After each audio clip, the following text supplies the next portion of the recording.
antara benda yang kita boleh nampak daripada sudut ni, kita ambil kepada sejarah Nabi SAW. Tuan-tuan kenal siapa watak yang dipanggil sebagai Wahsy bin Harb?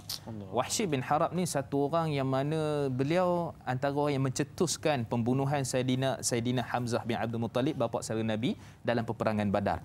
Dan beliau dengan segala perancangannya, dan waktu itu dia diupah oleh Jubair bin Mut'im, iaitulah hamba dia punya tuan dia, dan juga Hindun binti Utbah.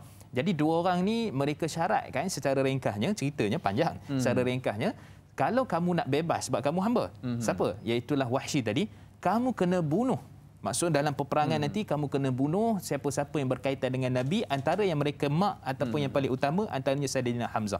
Maka betul-betul dia buat perancangan dengan tombak dia, dengan sekian-sekian dalam peperangan Badar, dan akhirnya dia berjaya di tangannya membunuh Saidina Hamzah bin Abdul Muttalib. Dan Nabi SAW sangat sedih sehingga selepas beberapa ketika dalam peperangan Badar itu, selepas itu Wahsy ini dia lari ke mula asal di Mekah, kemudian dia tahu Nabi masih berkuasa kuat, dan dia lari ke Taif, dan kemudian dia kembali semula ke Mekah sebab nampak macam ada tawaran Nabi SAW nak maafkan ataupun Nabi berdamailah. Dan Nabi SAW dalam riwayat daripada Imam Muslim dan juga Abu Daud, dalam riwayat Abu Daud mendetailkan lagi apa yang berlaku, iaitulah kamu boleh saya maafkan kamu, kata Nabi SAW, tapi kamu kena jauhi diri daripada saya. Jangan tunjuk muka. Jangan tunjuk muka.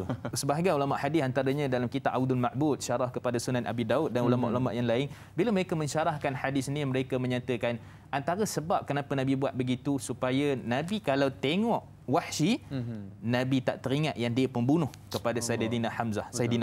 Maksudnya jangan ada lagi timbul rasa macam dah maafkan tapi rasa masih berdendam lagi. Tengok muka masih berdendam lagi dan sebagainya. Maka Nabi tak nak benda tu. Maksudnya sebagai sifat kita seorang Muslim, kadang-kadang nak memaafkan tu ataupun kita nak mulakan tu, Nabi pun pernah melalui perkara itu. Kita nampak sebenarnya bukan maksud Nabi tak maafkan.